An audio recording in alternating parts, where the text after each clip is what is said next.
Pet dogs and babies start a fierce war. The winner will receive all the love in the world, and the loser might disappear. Place your bets and let's dive into our recap. This cheerful boy's name is Tim Templeton. He's 7 years old with an incredibly vivid imagination. Every activity from bath time to bike rides turns into an exciting adventure. Tim adores his parents and believes he has a perfect family. His mom and dad work as marketers at Puppy Co., a company that breeds cute doggies. Despite their workload, they always find time for their beloved son. One day, Tim's parents ask if he wants a little brother.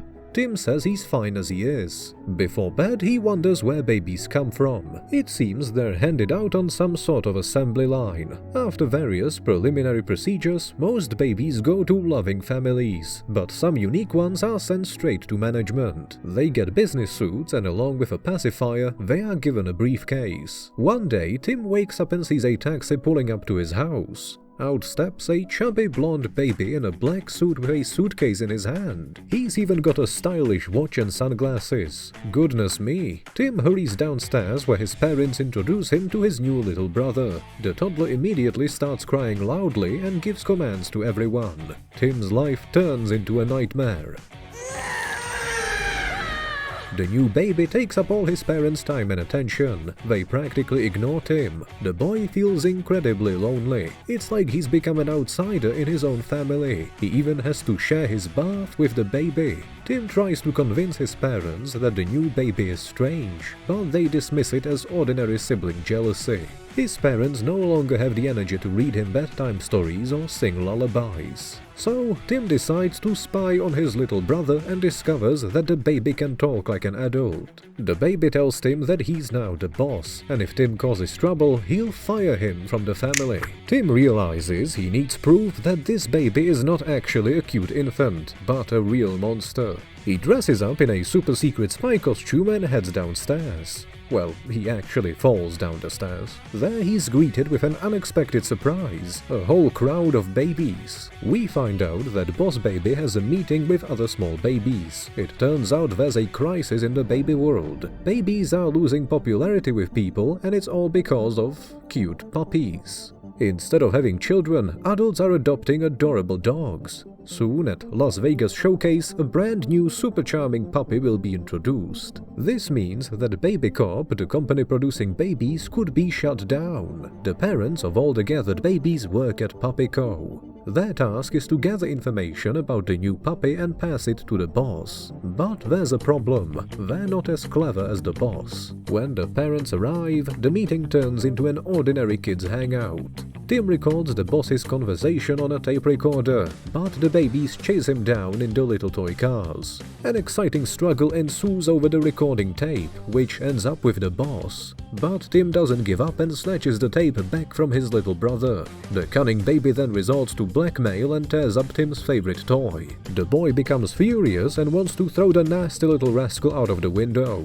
But instead, the cassette flies out and lands under the wheels of a passing car. Oops, Tim's parents scold him for his bad behavior and ground him. He feels like a true prisoner. However, suddenly the boss baby visits the miserable boy. He wants to make peace with Tim, first offering him money, then giving him a pacifier. But this is no ordinary pacifier, it's a real teleporter. Using it, the brothers teleport to Baby Corp. As you might guess, this is where babies are made. Interestingly, no one notices Tim and the boss because they're virtual, almost like holograms. Our heroes head to the top floor, where the baby managers work. Thanks to a special baby formula, they don't grow at all.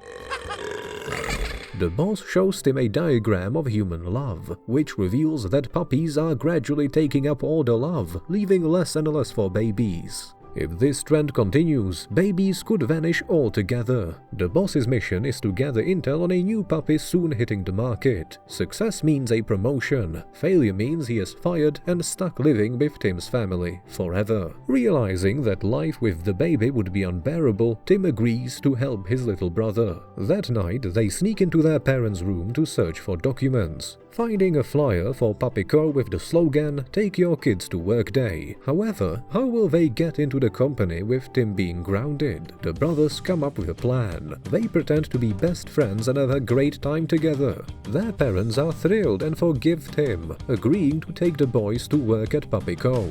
The brothers prepare carefully as this trip is crucial for them. Finally, they've infiltrated Puppy Co.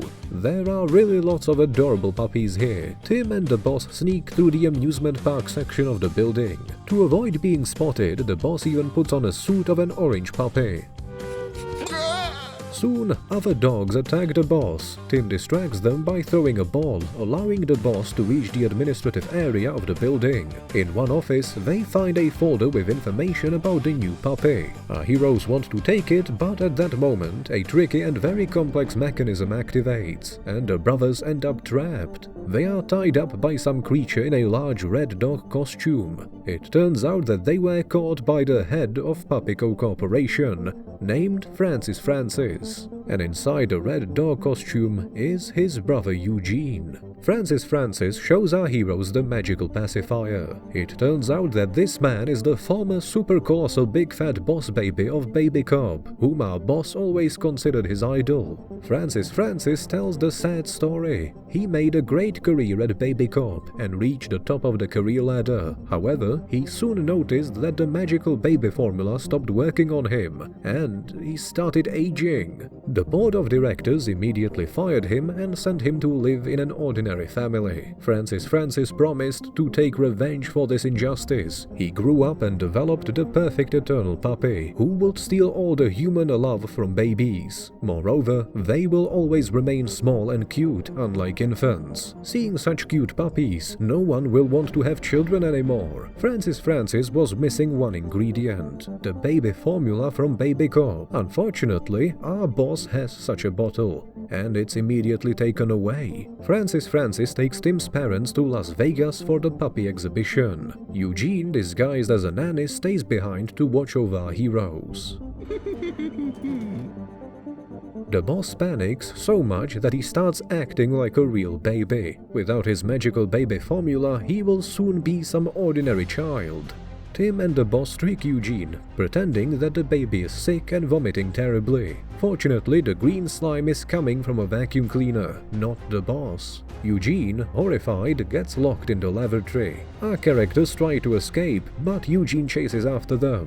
The boss calls his helpers. Other babies from Baby Cub appear on the road and attack Eugene. They are real martial art masters. Tim rides his bicycle like a true racer, overcoming all obstacles in his way, imagining himself as the captain of a ship. The brothers reach the airport and try to stop their parents. Unfortunately, the boss turns into a real baby again for a short while, and Tim has to save him. Because of this, they miss catching up with their parents, who fly off to Las Vegas with the cunning Francis.